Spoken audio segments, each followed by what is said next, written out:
시사인의 김은지입니다. 네. 지드래곤 씨. 재밌는 논란이었어요. 저는 개인적으로. 자, 이 문제는 지드래곤 씨가 뉴스공장 인터뷰에 응하는지 안 응하는지에 따라서. 그런 섭외 오프닝이었습니까? 네. 한번 다뤄보기로 하겠는데 시사방송에 응할지 모르겠네요. 네, 굉장히 시사적인 내용 같습니다. 그렇죠? 네. 자, 첫 뉴스는요? 네, 문재인 대통령이 어제 강경화 외교부 장관 후보자를 장관에 공식 임명했습니다. 대통령은 강 장관 임명 자리에서 외교부 내부 구조를 강하게 비판하기도 했습니다. 또 외교부가 4대국 중심 외교에서 벗어나지 못하고 있다라면서 외교 다변화를 요구하기도 했습니다. 또한 대사 임명도 비외무고시 출신, 민간 전문가, 여성으로 넓혀야 한다고 주문했습니다. 여성 대사도 많이 나오겠군요. 자, 당연히 이제 여기에 야당은 예고한 대로, 양쪽 다 예고했었죠. 강행하겠다고 했고, 언론의 표현대로면 강행이고, 제 표현대로면 임명한 겁니다. 그리고 예고한 대로 야당은 또 이제 협치, 작년부터 유행한 용어인데요. 파괴라면서 반발을 했습니다. 그죠? 네, 게다가 대통령의 방미 동행 요청에도 들러리 역할 안 한다라는 분위기고요. 다만 자유한국당은 국회 보이콧은 여당이 원하는 방법이기 때문에 부정적이다라는 겁니다. 이렇게 다 안 하면은 야당도로 여기 가자고 하는 게 이게 나쁜 제안이죠. 제가 보기엔 야당이 아닌 것 같은데. 여하간 이제 방미 동행 요청에도 안 하겠다는 거고요. 다 안 갈지 모르겠어요. 이런 거 갈 곳이 분명히 있을 겁니다.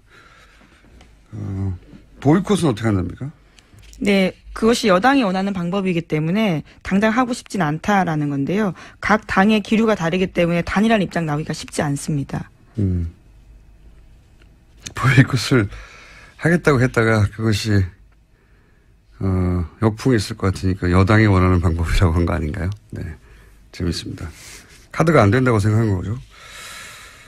자, 관련해서 또 인사 소식이 많죠. 예. 네, 우선 이에 대해서 대통령 반응이 또 나왔는데 문재인 대통령은 협치는 더 이상 없다든지 마치 대통령과 야당 간의 인사를 놓고 승부를 겨누는 것처럼 표현하는 것은 참으로 온당하지 못하다고 생각한다라는 식의 이야기도 했습니다. 네. 그래서 이제 인사추천위원회. 위원회를 부활시키겠다는 거죠. 네, 노무현 정부 때 있었던 시스템인데요. 검증 시스템을 강화해서 조국 민정수석 이런 개인한테 책임을 가는 것을 좀 분산시키겠다는 겁니다. 이번 주 화요일부터 시작합니다. 그렇군요. 결국 이 안경환 법무부 장관 내정자 낙마 때문에 이제 이런 이야기가 나오기 시작한 건데, 그죠? 그게 42년 전인가요? 네. 네, 40년 넘게 일입니다. 75년이라고 나왔으니까 42년 전이겠죠. 예. 42년 전에 안 태어났죠? 안 태어나셨잖아요. 저는 태어났습니다. 아, 그러신가요? 네, 당연합니다. 42살이 넘었기 때문에. 김정일 기자는 안 태어났죠. 예. 이게 일부 언론 보도대로 이혼 기록을 남기지 않기 위해서 그렇게 여성을 위해서 일부러 소송을 한 건지 아니면 정말 일방적으로 몰래 혼인신고를 한 건지는 이제는 사퇴를 해서 알 길이 없어졌어요. 예. 네, 피해자 인터뷰가 좀 나오긴 했는데요. 그래요? 예. 피해자를 특정할 수가 있게 됐어요?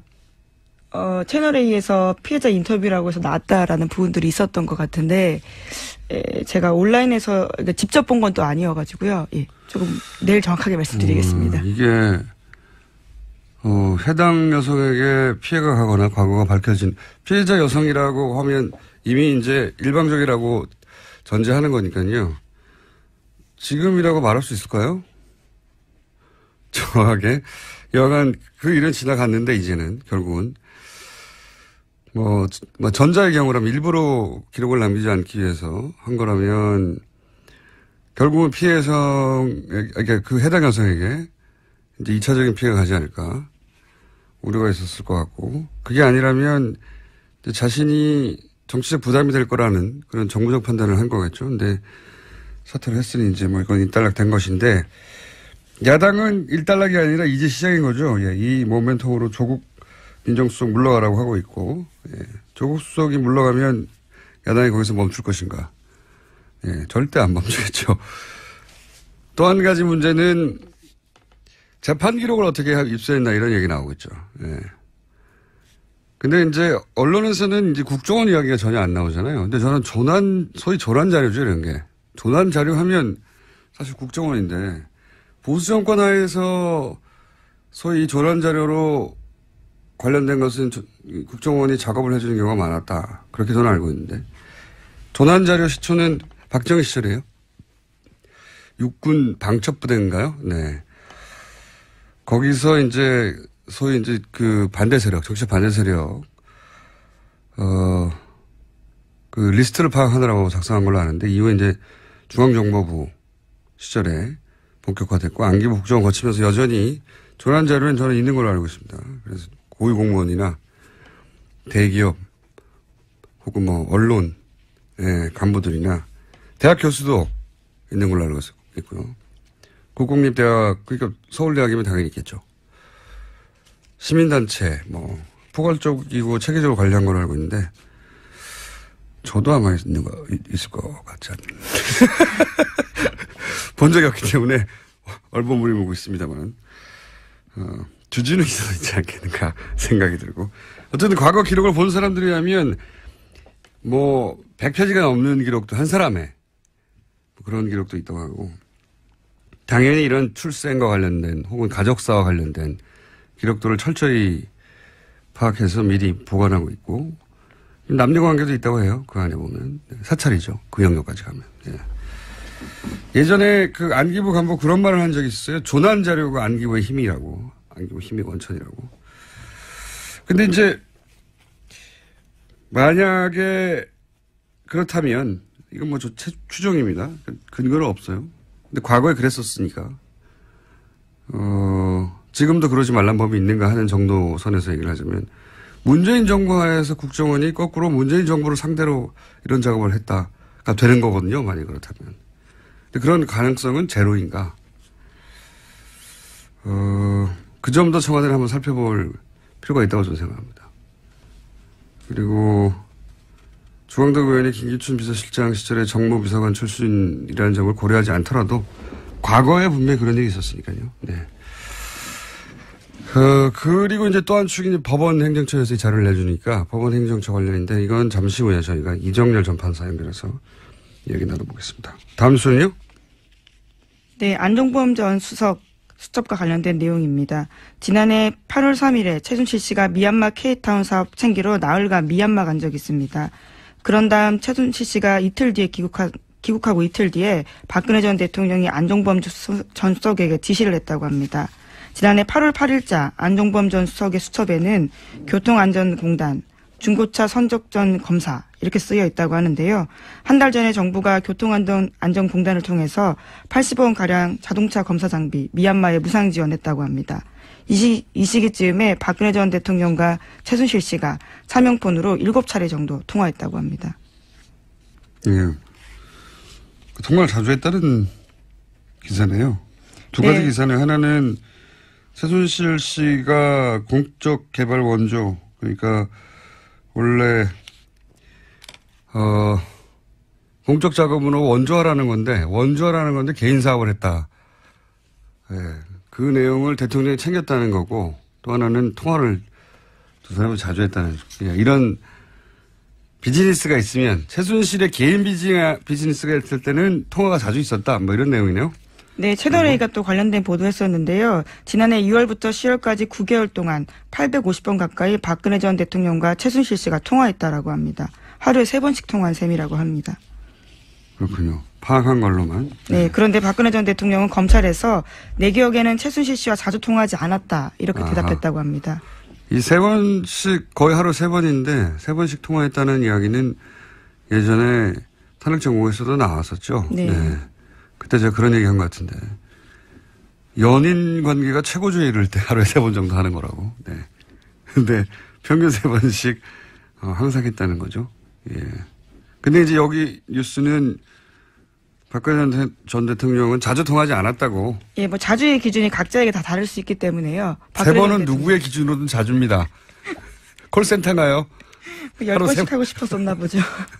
하루에 3번씩 통화는 누구의 기준으로든 많습니다. 통화하지 않았다고 했는데 이런 내역을 제시했다 이런 거군요. 뉴스가. 네. 그리고 그때는 내용만 나왔지 이에 대한 박근혜 전 대통령의 반응이 없었는데 반응이 보도된 거군요. 알겠습니다. 다음 뉴스는요? 예. 박근혜 전 대통령 오촌 살인 사건 관련해서 수사 기록을 공개하라는 법원의 결과가 나왔습니다. 서울행정법원은 해당 기록이 수사상 비밀이 아니라면서 공개하라고 결정했습니다. 이번 정보 공개 결정이 검찰이 27일까지 항소하지 않을 경우에는 확정이 됩니다. 이거는 이제 통화 내역하고 기지국 위치를 알려달라는 거거든요. 그러니까 유족들이 언제 어디서 누가 통화했는지 알고 싶은 거죠. 진실의 조각을 맞추고 싶은 거죠. 정말 자살인지 아닌지.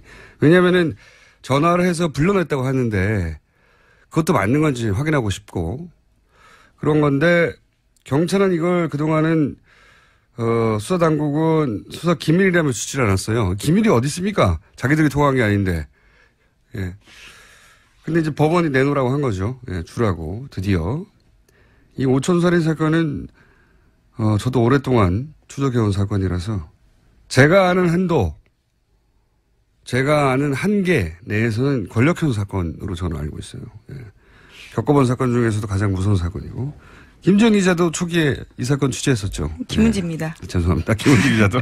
지금까지도 하고 있습니다. 이 재판 직접 갔었습니다. 그러시군요. 예. 네. 이 사건은 굉장히 무서운 사건입니다. 네. 그날 현장에 직간접 연루된 인물들은 이제 사실상 거의 다 사망했죠. 예, 사망해서. 네. 관련 증인들이 계속 사망하고 있어서요. 취재 과정에서도 깜짝깜짝 놀랐습니다. 그러니까요. 찾다 보면 사망했습니다. 사망하지 않은 인물들은 행방을 전혀 모르고. 그래서 더더욱 이 사건은 재수사돼야 마땅하다고 저는 개인적으로 생각하고. 예. 재수사해보면 알죠. 얼마나 이상한지. 지금까지는 취재한 몇 분들만 아는데 참으로 이상한 사건입니다. 다행히 일부 수사 기록도 아니에요. 그냥 통화 기록이에요. 통화 기록. 이게 무슨 수사 기록입니까? 자기들이 기밀도 아니고 이걸 이때까지.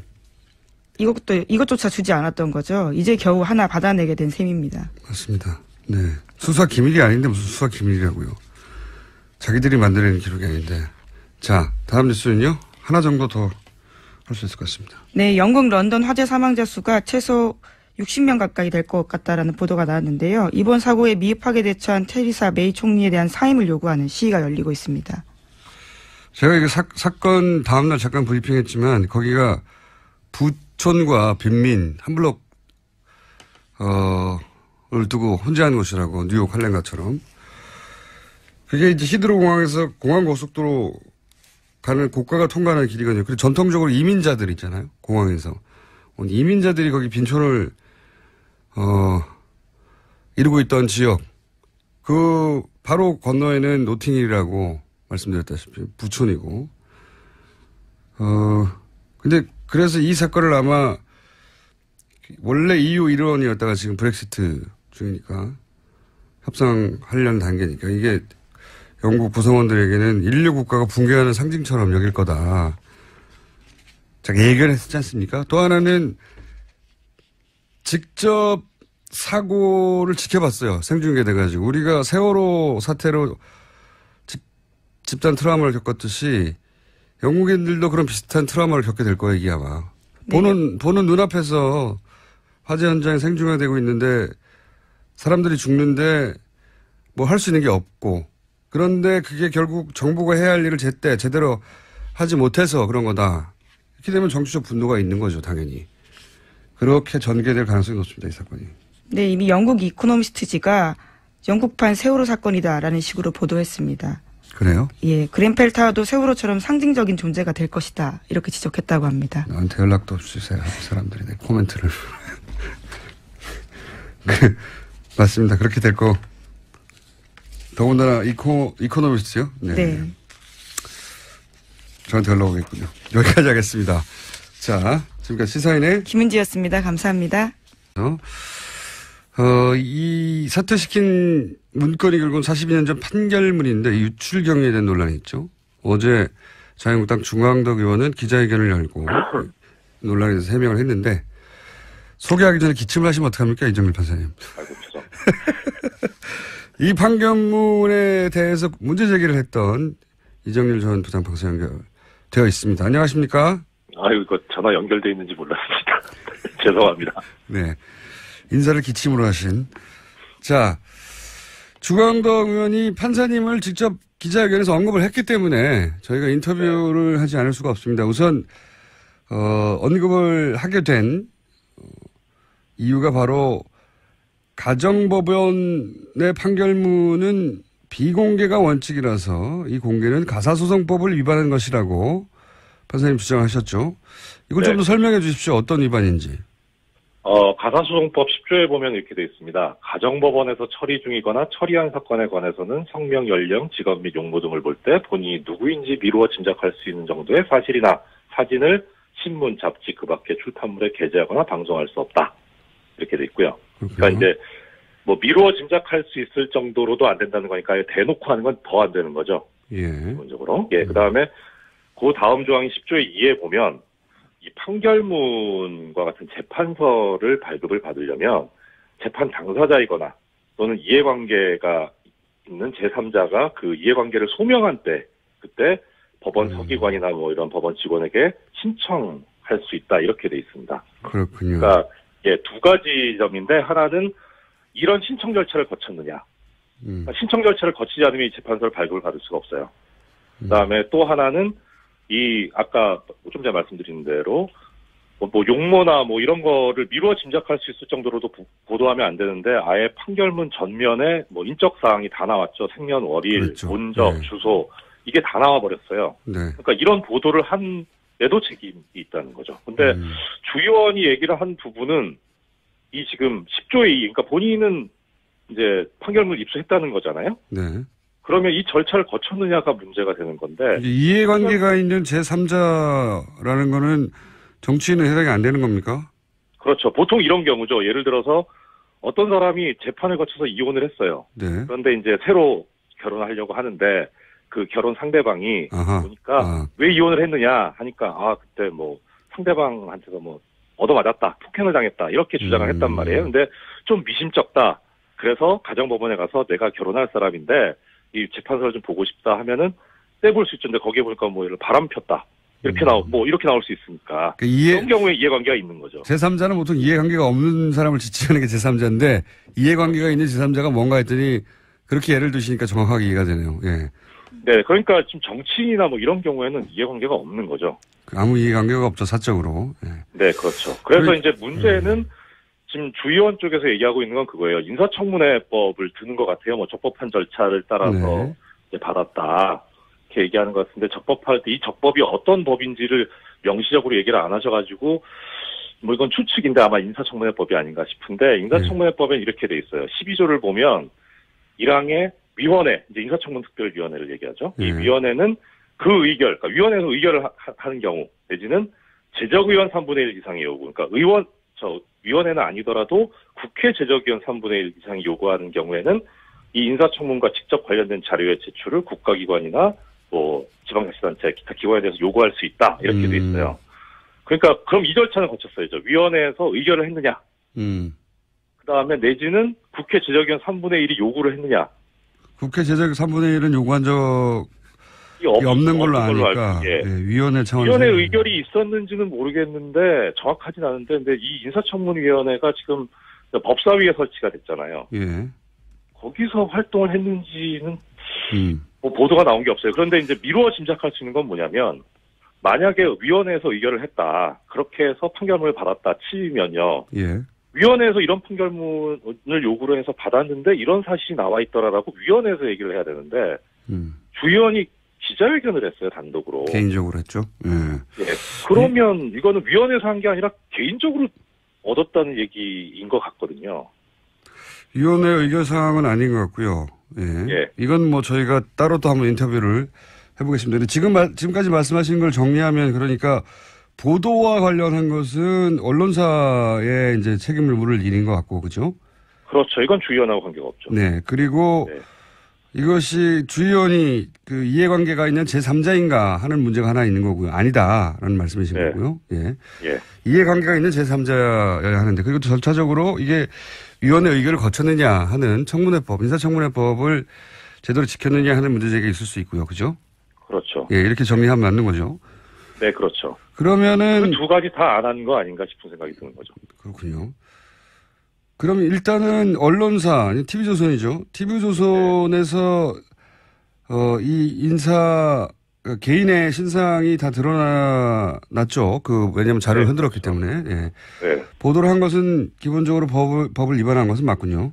그렇죠. 그거는 10조 위반이죠. 그리고 이 경우에는 72조에 보면 가사소송법에 이 보도 금지 규정을 위반한 경우에는 2년 이하의 금고 또는 100만 원 이하의 벌금에 처한다는 형사처벌 조항도 있어요. 알겠습니다. 네. 그리고 그 외에 이 보도 관련한 의문점은 없습니까? 일단 취득 보도 관련해서 과정이라든가 먼저 취득 일자라든가 뭐, 예. 말씀을 좀 드려보면 이 TV조선이 최초의 보도를 한 게 최초 보도인지 모르겠는데 일단 검색상 나오는 게 예. 지난 6월 15일 날 저녁 7시 30분에 뉴스판이라는 프로그램에서 보도가 됩니다. 예. 그리고 주광덕 의원이 블로그에도 올렸고 보도자료를 냈는데 거기에 이제 뭐 자기가 그 법원행정처에다 이 판결문을 요구를 했다라고 예. 하면서 요구한 일시가 6월 15일이에요. 뭐 시각은 안 나오는데. 예, 예. 그리고 취득한 때도 6월 15일입니다. 네. 그러니까 법원에서 받았다는 거죠. 당일날 바로받았군요. 예. 예. 그리고 주광덕 의원이 이 내용을 가지고 기자회견을 한 게 다음 날이 16일 11시예요. 단독으로 했죠. 네. 그러면은 이 16일 11시가 되기 전에는 주광덕 의원과 법원 쪽을 제외한 다른 곳은 이 판결문을 가지고 있을 수가 없죠. 그렇죠. 예. 그런데 TV조선은 그 전날 저녁 7시 반에 벌써 보도를 했단 말이에요. 그럼 TV조선은 갖고 있었다는 얘기죠. 이렇게 생각해 볼 수 있겠네요. 그러니까 법원행정처는 이제 이 해명대로라면 법원행정처는 주 의원에게 요청받은 즉시 발급해 줬고 즉시 네. 거의 뭐 네. 당일 요청하고 당일 발급했다는 거가 되니까요. 그리고 주 의원은 자료 취득 즉시 기자회견을 하기 전에 TV조선에 먼저 넘겨준 걸로 추정할 수 있을 것 같은데요. 예. 그럴 수도 있죠. 그럴 수도 있는데 그럼 그 과정은 문제죠. 왜냐하면 왜 TV조선에 주느냐. 그러니까 왜 일개 언론사에 주느냐라는 거죠. 이것은 주 의원이 지금 주장하고 있는 게 뭐냐면 예. 공공의 이익에 관한 거다라는 거거든요. 예. 공공의 이익을 관한 거면은 그러니까 그 16일 11시에 한 기자회견 이거는 어떻게 보면 이해는 가요. 예. 그러니까 공공이 알 수 있도록 한 거니까. 그런데 TV조선에 그냥 얘기하지 않고 만약에 지금 공장장님 말씀하신 대로 그런 절차로 줬다면 이거는 공공의 이익에 관련된 절차가 아니죠. 그 공공의 이익 말씀하시니까. 네. 그러니까 지금 말씀 듣고 두 가지가 떠오르는데 하나는 뭐냐면 법원행정처가 자료 요청을 받은 즉시 이런 민감한 개인정보 자료를 당일 바로 넘겨주는 게 제가 알기로는 상당히 이례적인 것이 왜냐하면 이 자료 요청이 강제 조항이 아니잖아요. 제가 알기로는 네. 정보 요청을 하면 부처 내에서 자기 내규에 따라서 자체 판단을 해서 공개하지 않는 정보가 사실 상당히 많고 민주당이 야당 시절에는 뭘 달라고 해도 그 자료 공개를 하지 않는다고 워낙 그래서 힘들다는 소리를 많이 했었는데 이건 굉장히 빨리 준 케이스가 돼서 그게 좀 이례적인 게 하나 있고. 근데 이건 판사님이 모르실 부분이니까 저희가 따로 인터뷰를 해보겠고요. 또 하나는 지금 이제 공공의 이익, 그래서 이 보도 금지는 공공의 이익, 이해에 부합하기 때문에 그럴 경우에는 위법성이 조각될 수 있다고 주 의원이 이제 주장을 했습니다. 그러니까 이게 개인정보지만 공공의 이익을 위해서 공개할 수 있는 것이다. 위법성이 조각될 수 있다. 이렇게 반박했는데 여기에 대해서 뭐라고 하시겠습니까? 일단 가장 큰 부분은 뭐냐면요. 첫째는 공공의 이익 부분 관련해서 지금 주 의원이 얘기하고 있는 거는 판결문 공개라든가 보도 금지 뭐 이 부분이에요. 근데 네. 지금 제가 주 의원 쪽에 대해서 문제를 삼는 거는 판결문 공개나 보도 금지 부분이 아니고요. 그건 언론사에 따지는 그러니까 어떻게 취득했냐는 거예요. 네. 근데 주 의원이 그 얘기를 하고 나서는 것 자체가 좀 이상은 해요. 왜냐면은 그분은 국회의원이지 언론사 대변인이나 대표가 아니잖아요. 그렇죠. 그 이야기는 언론사가 할 일인데. 예. 그렇죠. 언론사가 할 일을 자기가 하고 있는 게 좀 이상하고, 그럼 그렇다 치고 또. 두 번째는 보도자료도 그렇고 그다음에 블로그에도 올리셨던데 그 대법원 판례하고 헌법재판소 결정문을 인용을 하셨더라고요. 네, 결국 언론이 이것을 공개하는 것이 공공의 이익에 부합하기 때문에 공개할 수 있다 이런 얘기죠. 네. 그렇죠. 그런데 이 경우는 뭐냐면 지금 주 의원 말에 의하더라도 판결문을 공개할 수 있다. 네. 법이 명시적으로 금지하고 있더라도 예. 그러면은 그 사안에 관한 판례를 인용해야 되는데 예. 지금 4가지 판례를 보면 4가지 판례를 예로 들었습니까? 블로그에? 예, 그렇습니다. 예, 네. 블로그에 예를 들었어요. 보도자료에도 나왔고요. 예. 보면은 전부 다 이게 판결문 공개에 관한 게 아니에요. 그리고 심지어는 또 어떤 것도 있냐면 그 예를 하나 들어드릴게요. 그 주의원이 블로그에 올린 건데 대법원 1998년 9월 4일 선고 96-11327 판결을 예를 들었어요. 네. 공공의 이익에 부합하는 경우에는 뭐 그렇게 보도할 수 있다 이런 취지인데 이 대법원 판결의 사안은 뭐였냐면 그 MBC 뉴스데스크 사건인데요. 네. 이때 어떤 일이 있었냐면은 뉴스데스크에서 보도를 할 때 그 보도 대상자한테 사생활에 관한 부분을 좀 보도를 해야 되겠다. 그래서 승낙을 받았어요. 네. 근데 승낙을 받은 범위를 초과해서 보도를 했을 뿐만 아니라 여기서 이제 신분이 노출되지 않게 해달라고 했는데 이게 신분 노출되게 뭐 모자이크 처리도 제대로 안 되고 그리고 음성면도 제대로 안 된 거예요. 그래가지고 이제 이분이 손해배상 청구를 한 거죠. MBC에 대해서. 예. 그러니까 여기에 대해서 이제 대법원이 판시하면서 뭐라고 했냐면 그 일반론적인 주장은 맞다. 공공의 이익에 부합하는 건 맞는데 지금 이 사안에서 뭐냐면 주변 사람들이 이 촬영된 사람이 피해자인 걸 알 수 있도록 했다. 그리고 이거 승낙 범위를 초과한 거다. 그래서 이건 부당하게 사생활을 공개한 거다. 하니까 1,000만 원 손해배상해라 해가지고 이거는 공공의 이익에 부합하지 않는다는 사안으로 판단을 한 거예요. 반대 사례네요, 오히려. 반대 사례를 지금 블로그에 올리셨더라고요. 그래서 아니 뭘 이런 거를 올리셨나 싶고 또 하나 예를 들자면 헌법재판소 결정인데 판사님이시니까 너무 자세히 하시는군요. 네. 또요.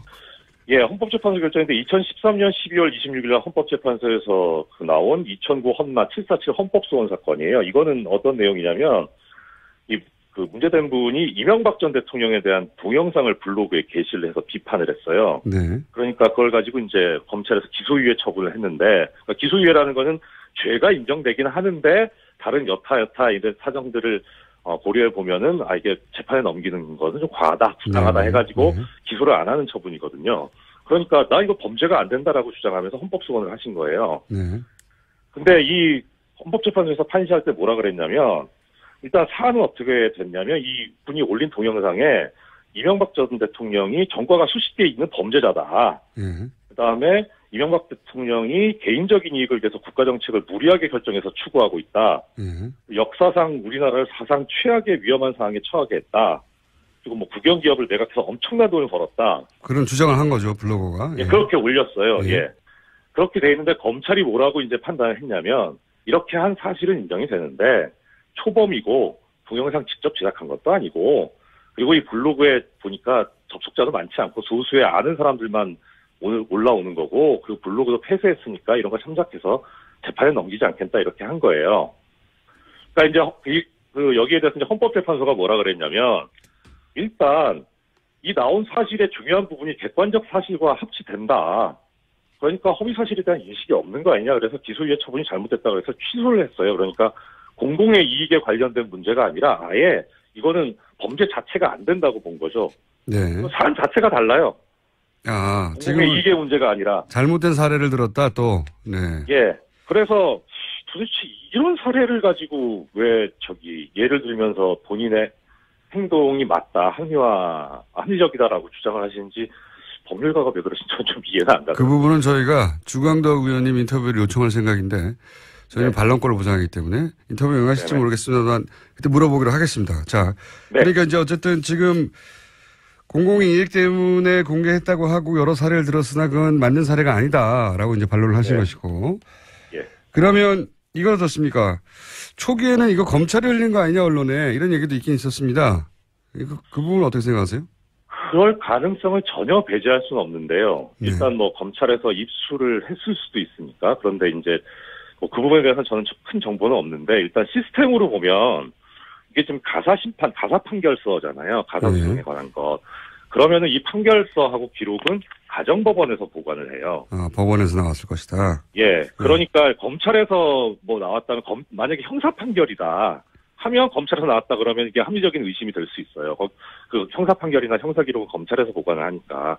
이건 가사소송이라 검찰하고는 일단은 관련이 없는데 그래서 법원에서 나왔을 가능성이 꽤 높아요. 시스템적으로는. 시스템적으로는 그렇다. 예. 근데 뭐 검찰에서 따로 뭐 입수해서 했다면야 그건 할 말은 없는데 그것까지는 제가 잘은 모르겠습니다. 네. 그건 또 검찰에 저희가 물어봐야 될 내용이니까. 예. 이건 어떻습니까? 주광덕 의원은 이제 기자회견을 통해서도 서류 검토 과정에서 스스로 알아낸 것이다. 이렇게 주장하고 있습니다. 근데 이제 워낙 오래된 것이고 민감한 개인정보라서 이런 정보가 누군가에 의해 제공됐을 가능성이 이제 계속 거론되는 거란 말이죠. 네네. 판사님 생각은 그러면 검찰은 아닌 것이라고 보고 판사님은 어떻게 보십니까? 올해 법원에 계신 분으로서. 일단 두 가지 가능성이 있어요. 그러니까 이제 심지어 피해자, 그 상대 여성분이 제공한 건 아니냐, 이런 얘기가 있다고 하더라고요. 예. 근데 이제 그러면 이제 두 가지 가능성이 있죠. 하나는 그분이 75년도인가 그때 판결을 받았을 때 그때 받은 판결문을 지금까지 가지고 있는 경우. 예. 생각하기 쉽지는 않지만 그럴 수도 있긴 하는 거죠. 네, 그럴 수도 있죠. 예. 예. 예. 그럼 또 하나는 최근에 안경환 후보자가 이제 법무부 장관 후보자로 지명이 되니까 이 사람은 안 된다 생각해서 이번에 비로소 판결문을 새로 발급받은 경우 이 두 가지가 있을 수 있어요. 그렇군. 당사자라고 한다면. 네. 예, 당사자라면 이건 가소송법 위반이 아니죠. 기본적으로 네. 당사자이기 때문에. 그러면은 첫 번째 경우는 근데 보니까 이 지금 보도된 판결문 형태를 보니까 판결이 언제 확정됐다라고 하는 그 고무인으로 찍혀서 기재가 있더라고요. 판결문 네.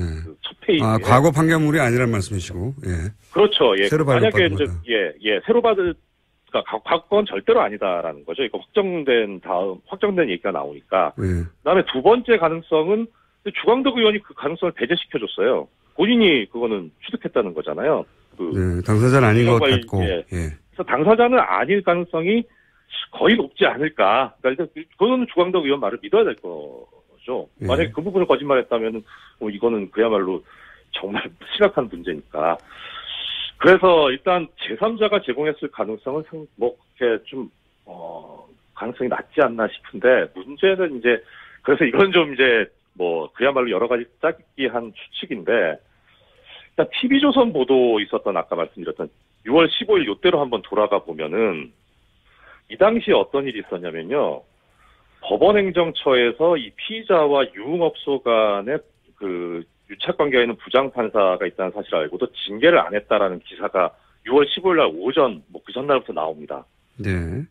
예, 그러면 법원 입장에서 보면은, 이게 지금 검찰에서 나오는 개혁 얘기도 이영렬 전 중앙지검장이나 안태근 검찰국장이 이제 부적절한 술자리를 가지고 거기서 이제 돈이 오갔다는 거잖아요. 처음에 거기서 출발했죠. 예. 예, 거기서 출발했죠. 그러니까 이 사안이 법원 개혁의 출발이 될 가능성이 있다고 보여요. 검찰에서 그렇게 불거진 사안의 전례를 볼 때 이렇게 그렇죠. 이제 법원행정처에서 부장판사가 피의자 유흥업소 간의 문제를 알고 있었는데도 징계를 안 했다. 네, 그렇죠. 그리고 이게 어떤 문제가 있냐면 이 문제된 부장판사는 제가 누군지는 모르는데 일단 직책이 고등법원 부장판사거든요. 예. 차관급인데 이 고등법원 부장판사는 다른 판사들하고 달리 고등법원 부장판사가 될 때 대법원장에서 발탁이 돼요.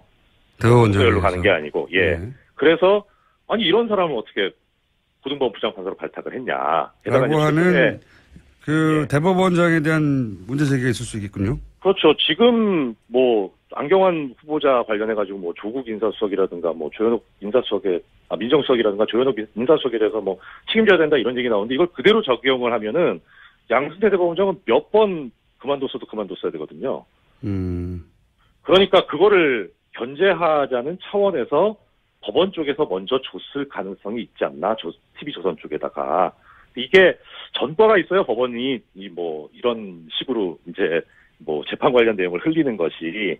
그래서 종전수법을 그대로 쓴 거 아닌가, 이건 저의 추측입니다. 추측인데. 개인적인 추측인데, 전과가 있으므로 그런 추측도 해본다는 이런 말씀이시네요? 그렇습니다. 그러니까 지금 말씀을 요약하면, 예를 들어서 사법부 내에 법원 개혁 문제에 저항감을 가지거나 혹은 현 정부의 반감을 가진 일부가 관여했을 수 있다 이런 추정이시네요.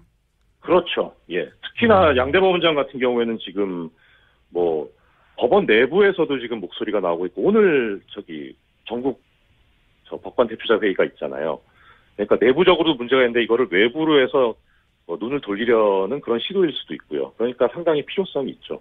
근데 이제 그 과정에서 보면 법원에서 이제 자료를 줬다가 계속 수소를 얘기하고 있어서 좀 그렇습니다만은 자료를 줬다가 이게 아까 말씀드린 가사소송법 위반 문제가 생기니까 국회를 통해서 가면은 적법해질 수 있지 않느냐 해서 주광덕 의원을 섭외를 하지 않았을까. 알겠습니다. 여기서부터는 예.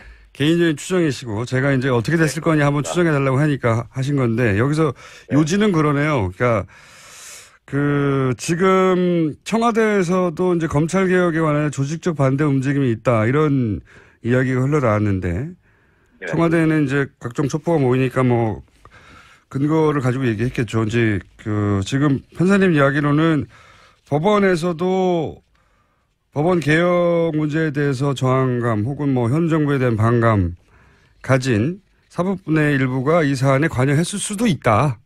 네, 그렇죠. 과거 전례가 있기 때문에 그런 추정을 해본다.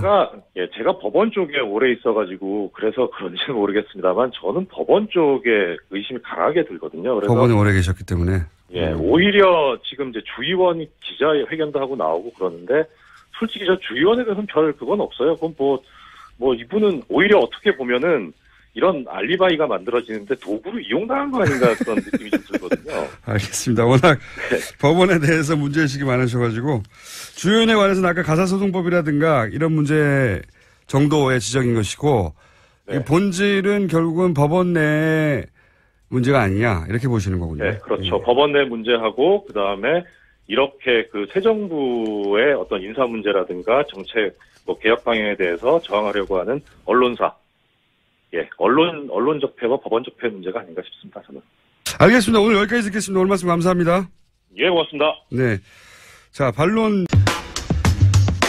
한미 정상회담을 열흘 앞두고 문재인 대통령의 외교 특보가 미국을 방문 중입니다. 동행하시는 분입니다. 더불어민주당 홍익표 의원 전화 연결됐습니다. 안녕하세요, 의원님. 예, 안녕하세요. 홍익표입니다. 반갑습니다. 제가 앞에 인터뷰 시간 조절을 잘못해가지고 게다가 의원님이 8시 이후 시간이 안 되신다면서요? 예. 안타깝네요. 5분밖에 안 돼서 짧게 핵심만 여쭤보겠습니다.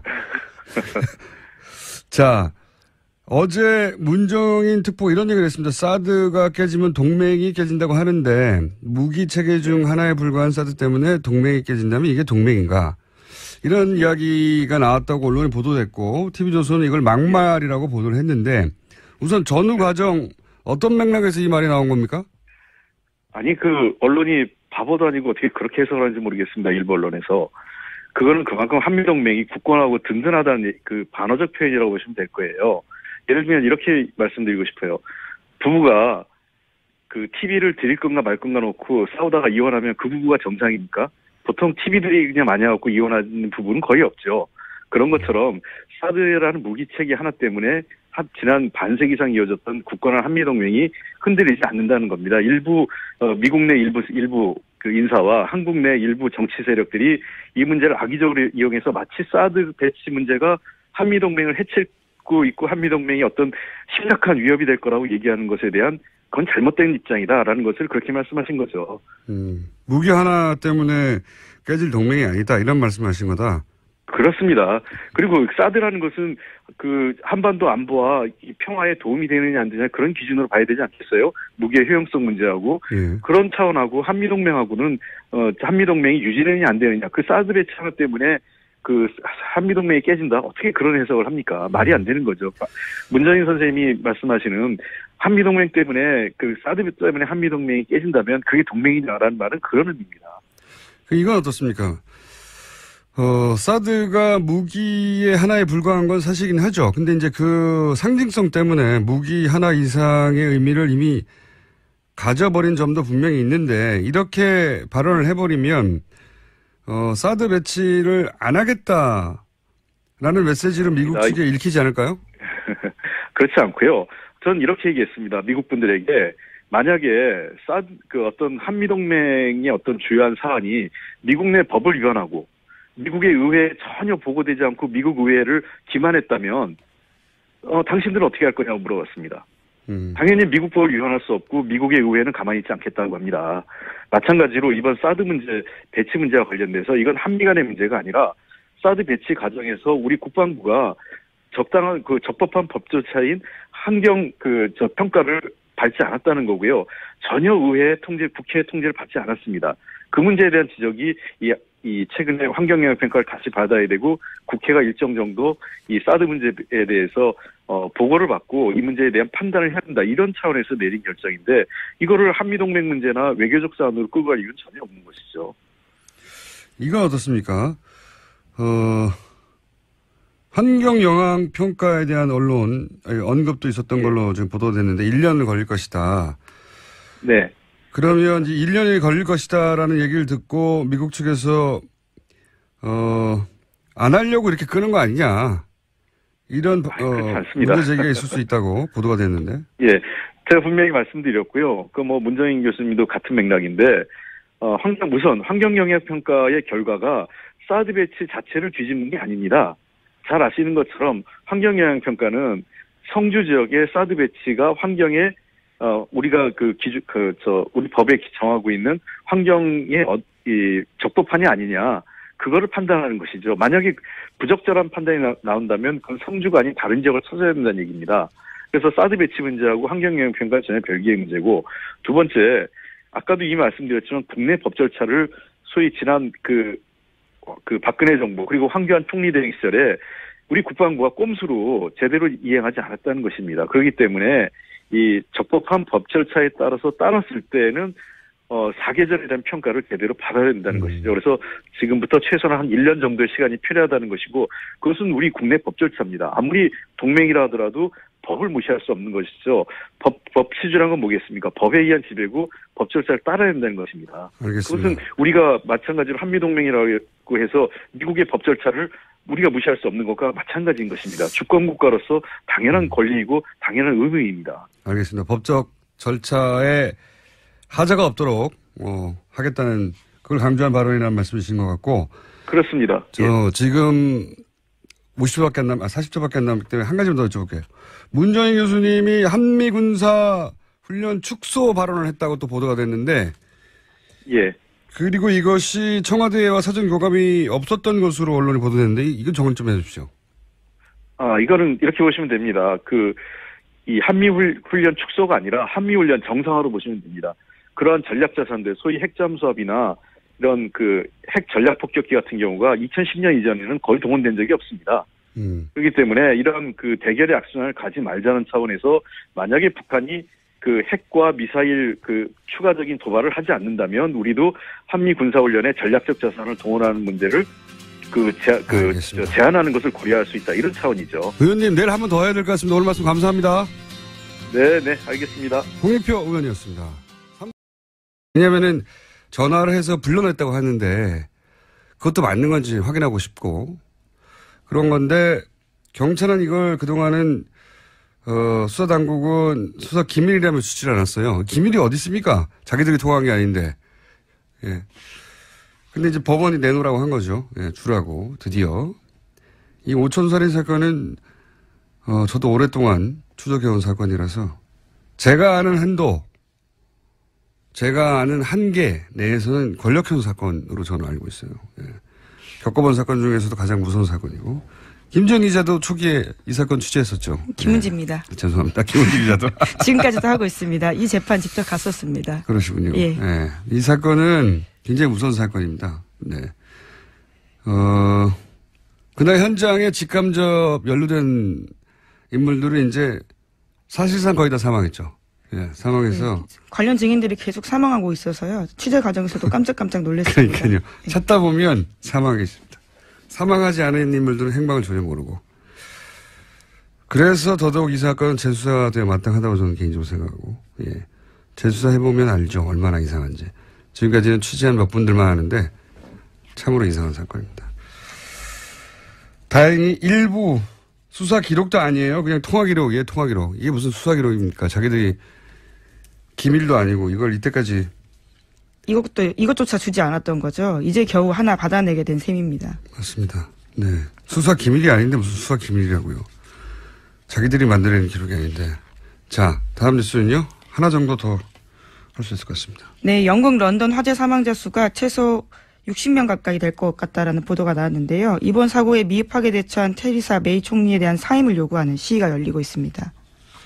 제가 이거 사건 다음날 잠깐 브리핑했지만 거기가 부촌과 빈민 한 블록을 두고 혼재한 곳이라고 뉴욕 할렘가처럼. 그게 이제 히드로 공항에서 공항 고속도로 가는 고가가 통과하는 길이거든요. 그리고 전통적으로 이민자들 있잖아요. 공항에서. 이민자들이 거기 빈촌을, 이루고 있던 지역. 그, 바로 건너에는 노팅힐이라고 말씀드렸다시피 부촌이고. 근데 그래서 이 사건을 아마 원래 EU 일원이었다가 지금 브렉시트 중이니까 협상하려는 단계니까 이게 영국 구성원들에게는 인류 국가가 붕괴하는 상징처럼 여길 거다. 자, 예견했지 않습니까? 사실 국정원인데 보수 정권 하에서 소위 조난 자료로 관련된 것은 국정원이 작업을 해주는 경우가 많았다. 그렇게 저는 알고 있는데 조난 자료 시초는 박정희 시절이에요. 육군 방첩부대인가요? 네. 거기서 이제 소위 이제 그 반대 세력, 정치 반대 세력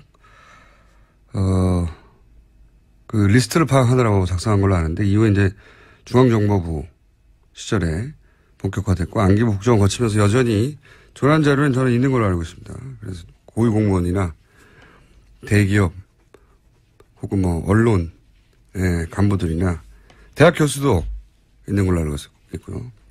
국공립대학 그러니까 서울대학이면 당연히 있겠죠. 시민단체 뭐 포괄적이고 체계적으로 관리한 걸로 알고 있는데 저도 아마 있을 것 같지 않나요? 본 적이 없기 때문에 얼버무리고 있습니다만 주진우 기자도 있지 않겠는가 생각이 들고 어쨌든 과거 기록을 본 사람들이라면 뭐 100페이지가 넘는 기록도 한 사람의 그런 기록도 있다고 하고 당연히 이런 출생과 관련된 혹은 가족사와 관련된 기록들을 철저히 파악해서 미리 보관하고 있고 남녀관계도 있다고 해요. 그 안에 보면 사찰이죠. 그 영역까지 가면. 예전에 그 안기부 간부 그런 말을 한 적이 있었어요. 조난 자료가 안기부의 힘이라고. 안기부 힘의 원천이라고. 근데 이제 만약에 그렇다면 이건 뭐 추정입니다. 근거는 없어요. 근데 과거에 그랬었으니까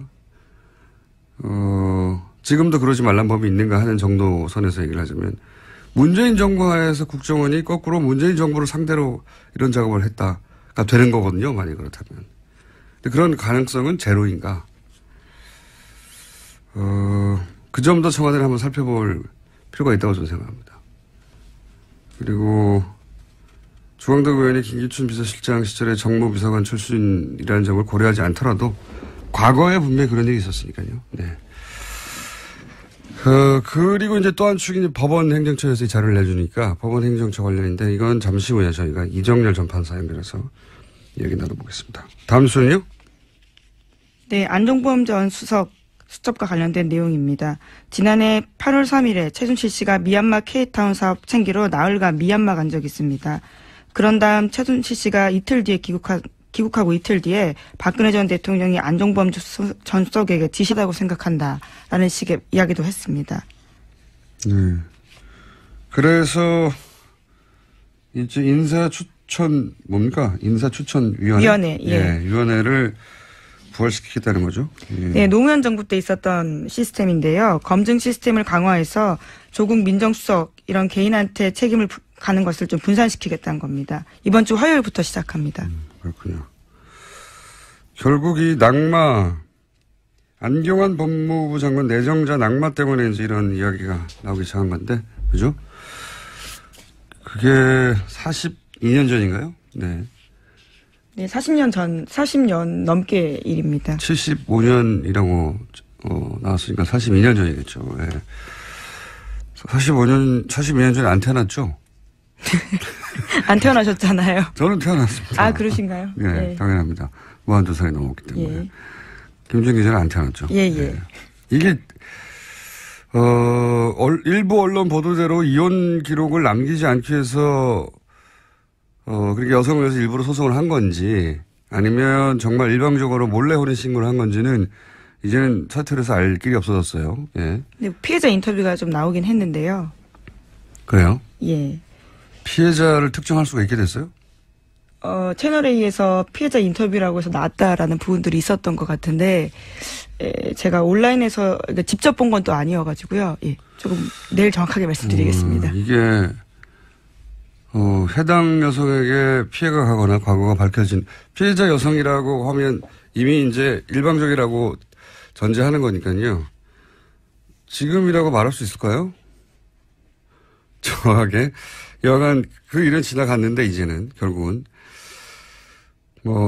전자의 경우라면 일부러 기록을 남기지 않기 위해서 한 거라면 결국은 그 해당 여성에게 이제 2차적인 피해가 가지 않을까 우려가 있었을 것 같고 그게 아니라면 자신이 정치적 부담이 될 거라는 그런 정부적 판단을 한 거겠죠. 근데 사퇴를 했으니 이제 이건 일단락된 것인데 야당은 일단락이 아니라 이제 시작인 거죠. 예, 이 모멘텀으로 조국 민정수석 물러가라고 하고 있고 조국 수석이 물러가면 야당이 거기서 멈출 것인가. 절대 안 멈추겠죠. 또 한 가지 문제는 재판 기록을 어떻게 입수했나 이런 얘기 나오겠죠. 근데 이제 언론에서는 이제 국정원 이야기가 전혀 안 나오잖아요. 근데 저는 소위 조난 자료죠, 이런 게. 조난 자료 하면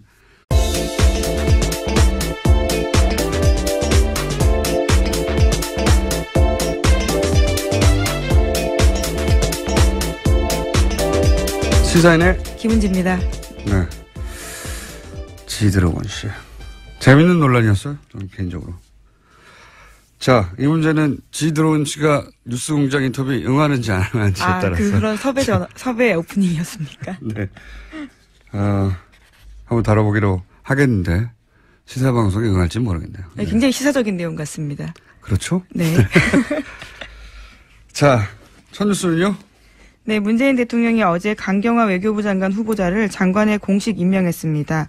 대통령은 강 장관 임명 자리에서 외교부 내부 구조를 강하게 비판하기도 했습니다. 또 외교부가 4대국 중심 외교에서 벗어나지 못하고 있다라면서 외교 다변화를 요구하기도 했습니다. 또한 대사 임명도 비외무고시 출신, 민간 전문가, 여성으로 넓혀야 한다고 주문했습니다. 여성 대사도 많이 나오겠군요. 자, 당연히 이제 여기에 야당은 예고한 대로, 양쪽 다 예고했었죠. 강행하겠다고 했고, 언론의 표현대로면 강행이고, 제 표현대로면 임명한 겁니다. 그리고 예고한 대로 야당은 또 이제 협치, 작년부터 유행한 용어인데요. 파괴라면서 반발을 했습니다. 그죠? 네, 게다가 대통령의 방미 동행 요청에도 들러리 역할 안 한다라는 분위기고요.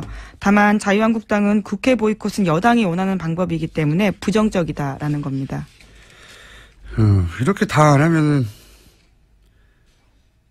야당도로 여기 가자고 하는 게 이게 나쁜 제안이죠. 제가 보기엔 야당이 아닌 것 같은데. 여하간 이제 방미 동행 요청에도 안 하겠다는 거고요. 다 안 갈지 모르겠어요. 여기는 갈 것이 분명히 있을 겁니다. 보이콧은 어떻게 한답니까? 네, 그것이 여당이 원하는 방법이기 때문에 당장 하고 싶진 않다라는 건데요. 각 당의 기류가 다르기 때문에 단일한 입장 나오기가 쉽지 않습니다. 보이콧을 하겠다고 했다가 그것이 역풍이 있을 것 같으니까 여당이 원하는 방법이라고 한 거 아닌가요? 네, 재밌습니다. 카드가 안 된다고 생각한 거죠. 자, 관련해서 또 인사 소식이 많죠. 네, 우선 이에 대해서 대통령 반응이 또 나왔는데 문재인 대통령은 협치는 더 이상 없다든지 마치 대통령과 야당 간의 인사를 놓고 승부를 겨누는 것처럼 표현하는 것은 참으로 온당하지 못하기를 했다고 합니다. 지난해 8월 8일자 안종범 전 수석의 수첩에는 교통안전공단, 중고차 선적전 검사 이렇게 쓰여 있다고 하는데요. 한 달 전에 정부가 교통안전공단을 통해서 80억 가량 자동차 검사 장비 미얀마에 무상 지원했다고 합니다. 이 시기쯤에 박근혜 전 대통령과 최순실 씨가 사명폰으로 7차례 정도 통화했다고 합니다. 예. 통화를 자주 했다는 기사네요. 두 가지 네. 기사네요. 하나는 최순실 씨가 공적 개발 원조, 그러니까 원래 공적 작업으로 원조하라는 건데 개인 사업을 했다. 예. 그 내용을 대통령이 챙겼다는 거고, 또 하나는 통화를 두 사람이 자주 했다는, 예. 이런 비즈니스가 있으면, 최순실의 개인 비즈니스가 있을 때는 통화가 자주 있었다. 뭐 이런 내용이네요. 네, 채널A가 또 관련된 보도했었는데요. 지난해 2월부터 10월까지 9개월 동안 850번 가까이 박근혜 전 대통령과 최순실 씨가 통화했다라고 합니다. 하루에 3번씩 통화한 셈이라고 합니다. 그렇군요. 파악한 걸로만. 네, 그런데 박근혜 전 대통령은 검찰에서 내 기억에는 최순실 씨와 자주 통화하지 않았다 이렇게 대답했다고 합니다. 이 3번씩 거의 하루 3번인데 3번씩 통화했다는 이야기는 예전에 탄핵정국에서도 나왔었죠. 네. 네.